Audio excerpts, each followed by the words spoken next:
Dan pemirsa, untuk mengetahui informasi terkini terkait penyidikan kasus suap izin ekspor benur lobster, kita akan bergabung bersama Christo Suryokusumo dan juru kamera Untung Widodo yang kini berada di KPK Jakarta.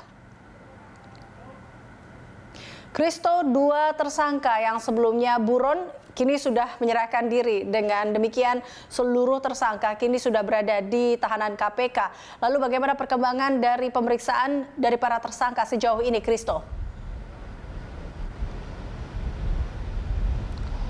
Ya, tepat sekali Eliza, bahwa dua tersangka yang sebelumnya belum menyerahkan diri dengan nama ataupun inisial AMP, Andreomi Santa Pribadi, dan juga Amiril Mukminin, di mana keduanya merupakan di mana Andreomi Santa Pribadi sendiri merupakan staf khusus dari Menteri Kelautan dan Perikanan Edi Prabowo yang juga sudah ditetapkan oleh tersangka, dan juga Amiril Mukminin ini adalah dari pihak swasta.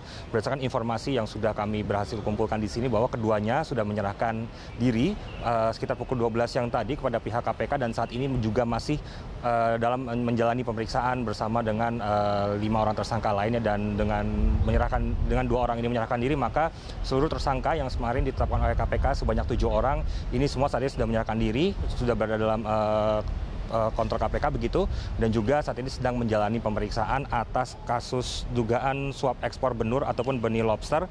Dan saat ini kami juga masih menunggu perkembangan terkait dengan bagaimana kemudian KPK dapat mendalami kasus ini. Dan total untuk uang yang diterima dalam kasus ini mencapai miliaran rupiah, dan diduga bahwa Edi Prabowo membelanjakan uang gratifikasi terkait izin ekspor benih lobster ini saat melakukan kunjungan ataupun ke Amerika Serikat pada 21 hingga 23 November mendatang.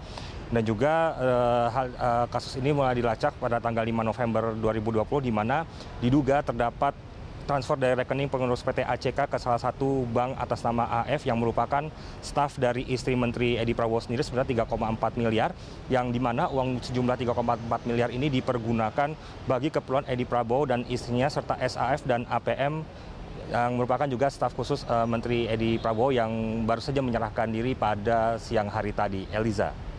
Ya, Christo, lalu adakah kemungkinan KPK menetapkan tersangka baru di luar dari 7 orang yang telah ditetapkan ini? Mengingat ada sejumlah nama yang diduga terlibat dalam kasus ini namun lolos dari jeratan hukum.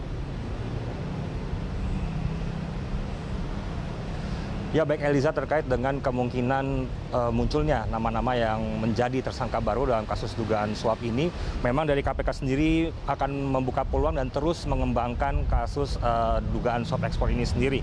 Dan juga nantinya KPK juga akan berpeluang untuk melakukan penyelidikan dan penyidikan terhadap beberapa perusahaan ekspor lobster lain terkait kasus dugaan tindak pidana ini.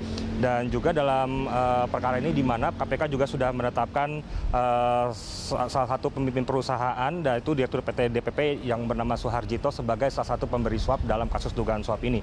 Dan juga dengan terungkapnya kasus dugaan ekspor benur ataupun benih lobster ini sendiri menjadi salah satu pintu masuk bagi KPK untuk menyelidiki apakah ada aliran uang ke sejumlah perusahaan lobster lain yang kemungkinan ikut terkait dengan kasus dugaan suap ekspor ini sendiri. Dan juga KPK sendiri mengatakan bahwa pihaknya akan meneruskan pemanggilan dengan memanggil semua pihak yang sekiranya terlibat. Dan juga KPK juga tidak menutup kemungkinan apabila nantinya akan memeriksa kader partai ataupun penyelenggara negara lain yang memang berdasarkan nantinya bukti-bukti yang terus akan berkembang dalam penyelidikan kasus ini terkait dalam kasus ini. Oleh karena itu ini menjadi salah satu pintu masuk bagi KPK untuk kemudian kembali memperdalam dan juga mengembangkan penyidikan terkait dengan kasus dugaan suap benih lobster ini sendiri. Eliza. Baik, Christo, terima kasih atas laporan Anda. Pemirsa, demikian laporan Christo Suryokusumo dan juru kamera Untung Widodo melaporkan langsung dari KPK Jakarta.